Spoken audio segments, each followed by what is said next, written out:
Hello दोस्तों, Dalip Hindi short and classes में आपका हार्दिक स्वागत है।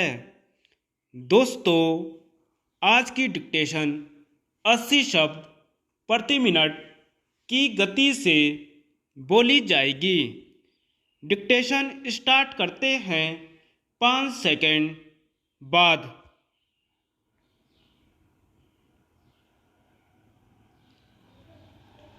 महोदय, यह कोई बड़े महत्व की बात नहीं है कि हम इस भाषा को हिंदी कहें या हिंदुस्तानी, क्योंकि वास्तविकता यह है कि हर शब्द के पीछे एक इतिहास होता है और यह किसी न किसी निश्चित चीज का द्योतक होता है, जिससे उसका अर्थ सीमित हो जाता है।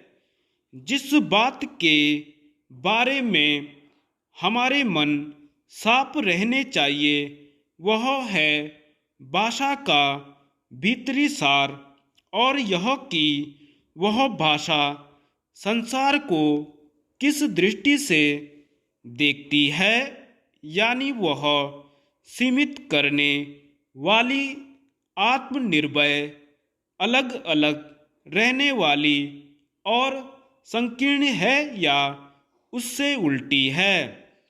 मेरे ख्याल से हमारा लक्ष्य जानबूझकर ऐसी जबान होनी चाहिए जो उनसे विपरीत गुणों वाली हो और जिसमें विकास की बड़ी शक्ति हो। शायद आज और किसी भाषा से अंग्रेजी में यह संग्रहकर्ता, लचीलापन और विकास का गुण ज़्यादा है।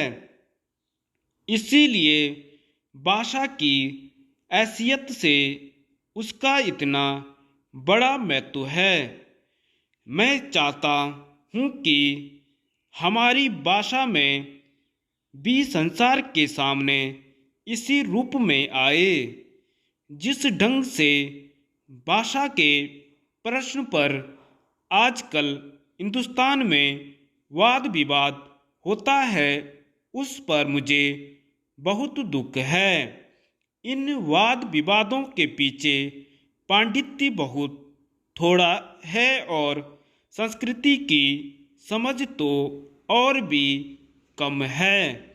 उनमें भविष्य की कोई दृष्टि या कल्पना नहीं है। भाषा को किस एक प्रकार की विस्तृत पत्रकारी ही अधिक माना जाता है और राष्ट्रवाद का विपर्यास यह मांग करता है कि जहाँ तक हो सके उसे संकीर्ण और सीमित बनाया जाए।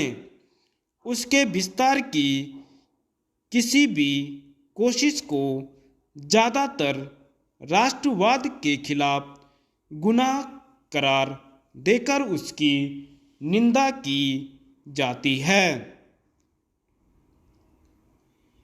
प्राय भाषा का सौंदर्य इसमें मान लिया जाता है कि वह अत्यंत आलंकारिक हो और उसमें लंबे और जटिल शब्द प्रयोग हों।